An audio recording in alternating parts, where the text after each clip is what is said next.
Vista ସୁହାଉନି ବୋଲି କୁହାଯାଉଛି।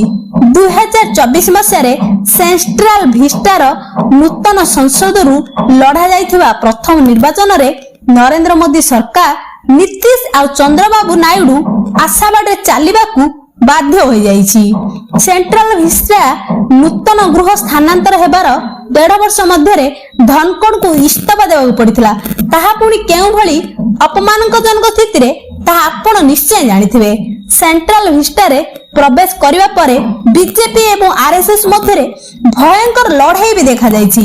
ମୋଦିଙ୍କୁ କାଢିବା ପାଇଁ ଆରଏସଏସ ପୁରା ଜିଦରେ ରହିଥିବା ବେଳେ ବିଜେପି ନେତା ନଡ୍ଡା ବି କହିସାରିଛନ୍ତି ଯେ ତାଙ୍କୁ ଆଉ ସଂଘର ଆବଶ୍ୟକତା ନାହିଁ।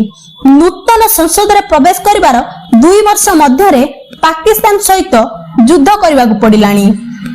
ଏହା ସହ ଗୁଜରାଟରେ ଏତେ ବଡ ବିମାନ ଦୁର୍ଘଟଣା ହୋଇଗଲା ଯାହା ମୋଦିଙ୍କ କ୍ଷେତ୍ର ବୋଲି କୁହାଯାଏ।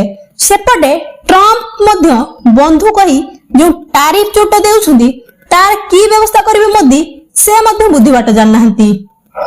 ସବୁଠୁ ବଡ ଝଟକା ଲାଗିଛି ରାହୁଲଙ୍କ ଭୋଟ ଚୋରି ଖୁଲାସା। ସେପଟେ ଧନକଡଙ୍କ ପରେ ଇସ୍ତଫା ତାଲିକା ଥମିବାର ନାଁ ନେଉନି।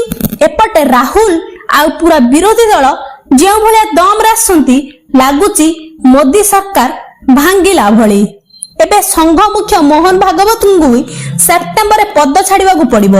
ଏହାପରେ ନରେନ୍ଦ୍ର ମୋଦି ମଧ୍ୟ 75 ବର୍ଷ ବୟସରେ ପହଞ୍ଚିବେ। ତାଙ୍କ ଉପରେ ମଧ୍ୟ ଇସ୍ତଫା ଚାପ ବଢିବ ବୋଲି କୁହାଯାଉଛି। ମୋଦି ଏଥର ନିଶ୍ଚୟ ପଦ ଛାଡି ପାରନ୍ତି ବୋଲି କୁହାଯାଉଛି। ଏପଟେ ସଂଘ ସେପଟେ ବିରୋଧୀ ମୋଦିଙ୍କୁ ପଦରୁ ହଟେଇବା ପାଇଁ ପୁରା ପ୍ଲାନିଂ କରିଛନ୍ତି ବୋଲି କୁହାଯାଉଛି।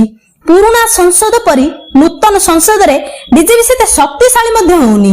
ସଂସଦକୁ ଆସିବା ପାଇଁ ବିଜେପି ନେତା ଡରୁଛନ୍ତି। ନୂଆ ସଂସଦରେ କିଛି ଏପରି ଅଛି ଯାହା ବିଜେପିକୁ ସୁହାଉନି ବୋଲି ଚର୍ଚ୍ଚା ହେଉଛି।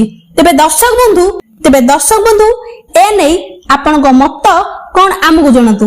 ସତରେ କଣ ମୋଦିଙ୍କ ପାଇଁ ସେଣ୍ଟ୍ରାଲ ଭିଷ୍ଟା ଶୁଭ ନୁହେଁ କି?